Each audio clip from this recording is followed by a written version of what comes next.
Mm. Manamis-namis. Isa pa.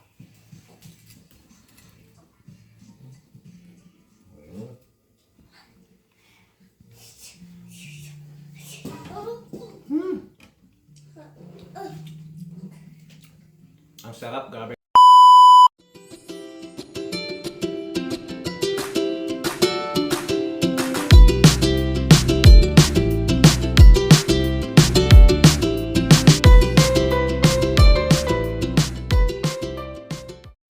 Hello mga ka-viewers. Yan. Samahan niyo ulit ako na magluto ng roasted duck. Ayan po. So, nagpainit ako ng tubig. Ilalagay ko muna tong bibe.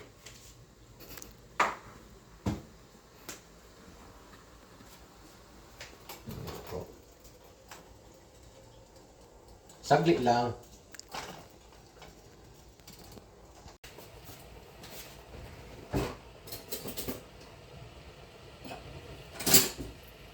Kaya, kukunin ko na tong bibe.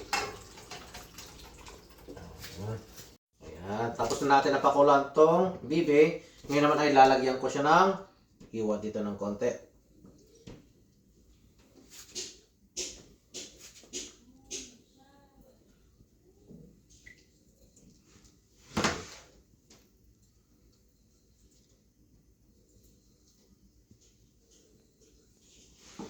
Yun.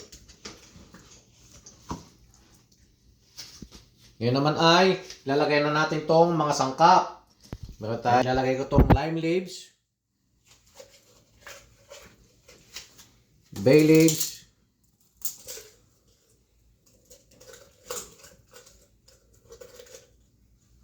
tong rosemary,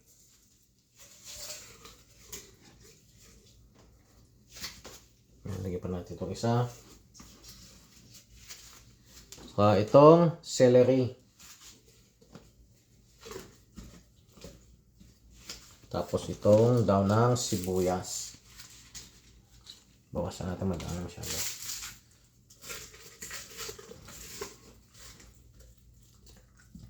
Yun. Tapos itong lagyan natin ng orange. Pampalasa to.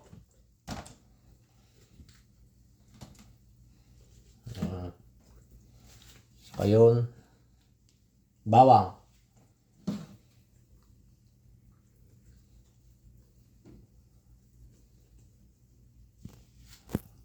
Tapos tatalian natin siya.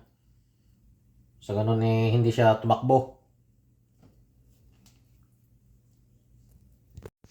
So ngayon naman, lalagyan natin ng paminta.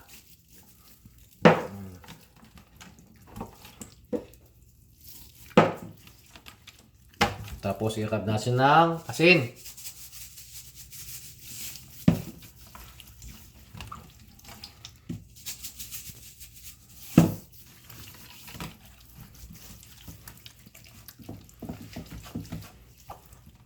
Yan, masas lang natin siya ng ganyan.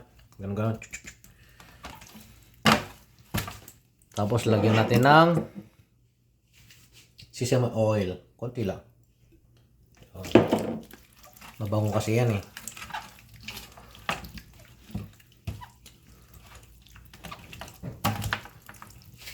Tapos lalagyan natin ng Maggi seasoning. Yun. Chalak. Isa din kasi yan na pampakulay mamaya. Ayan. Yan lang natin ng mga 15 minutes para nang sa ganun eh ma-absorb niya lahat yung mga lasa. Ayan, nilagay natin. Yan. Ngayon ay habang inaantay natin na mamarinate itong bibe, gagawa naman tayo ng sauce niya para sa coating niya mamaya. Yan.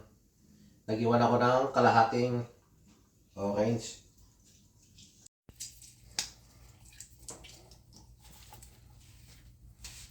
Kukunin ko lang yung katas niya. Dahil ito yon ipapahid natin mamaya sa balat ng bibe. Tapos naman ay lalagyan natin ng honey. Honey My Love So Sweet. Yun. Woo! Tamis. Ang magmamahal.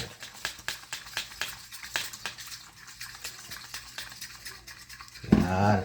Yan ang gagawin natin mamaya na pang coating. Ayan, tapos na nga ang 15 minutes na pagmamarinate natin. Ngayon ay lilipat ko na siya dito. Yun. Tapos muna ako ng kamay. Papasok ko na po siya sa oven. Bubuksan ko muna. Yan po siya.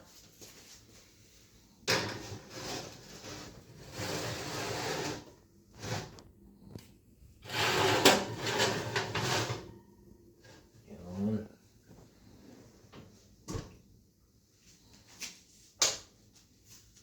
Ayan po, antayin lang po natin na maluto.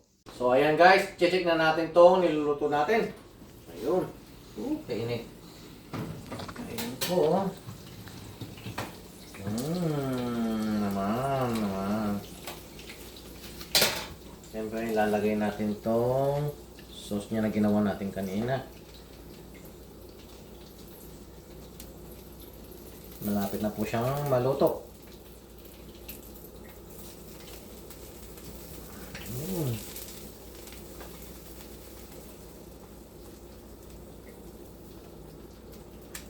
Yan. Balik po natin ulit. Yan. Ito na po ang ating lechon pato. Lechon bibe. Yan. Siyempre titikman natin.